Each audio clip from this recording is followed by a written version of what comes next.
ભારતીય જનતા પાર્ટીનો તમને મેન્ડેટ મળ્યો છે અને કેવી તૈયારી અને કયા પાયાના પ્રશ્નો છે તમે જેનું સોલ્યુશન કરશો અને કેવી તૈયારી તમારી?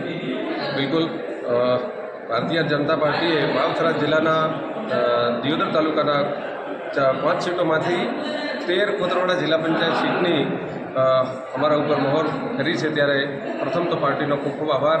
પાર્ટીના આગેવાનો, ધારાસભ્યશ્રી, પૂર્વ ધારાસભ્યશ્રી અને પક્ષના તમામ કાર્યકર્તાઓને અને ખાસ લાગણીથી કહું છું કે 13 કોતરવાડા જિલ્લા પંચાયત સીટના તમામ મતદારોના લાગણીને માન આપી અને ભારતીય જનતા પાર્ટીએ મને જે ભારતીય જનતા પાર્ટીની જિલ્લા પંચાયતની ટિકિટ આપી છે તો તમામનો હૃદયપૂર્વક આભાર.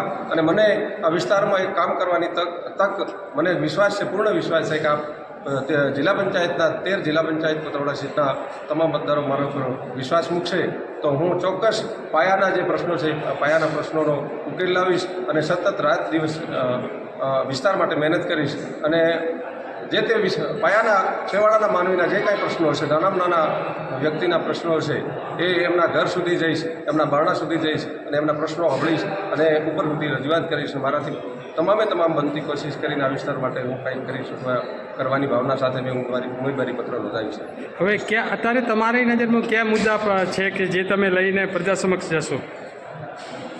જે આમ તો ભારતીય જનતા પાર્ટીની કેન્દ્રની સરકાર અને ભારતીય જનતા પાર્ટીની અહીંયા આપણા વિધાનસભાના ધારાસભ્યશ્રીએ ખૂબ સારી કામગીરી કરી છે. છતાં પણ ક્યાંય પણ કચાશ હશે તો એ હું પૂરેપૂરી જાણી અને એમના પ્રશ્નો ઉપર રજૂઆત કરીશ. કેટલા ટાઈમથી તમે ભારતીય જનતા પાર્ટી સાથે જોડાયેલા છો? ભારતીય જનતા પાર્ટી સાથે તો આમ તો મારી બાળપણથી જ લાગણી છે. મોદી સાહેબ મારા આઈડલ છે અને મારા ધારાસભ્યશ્રીને હું ખૂબ માન આપી અને એમનો અનુકરણ કરી અને નાનપણથી તો હું પાર્ટી સાથે જોડાયેલો છું. પણ વચમાં હું વિપક્ષમાં પણ રહી ચૂક્યો છું અને વિપક્ષની કોઈ કામગીરી ન હોવાથી કે કોઈ નાનામાં નાના કાર્યકરને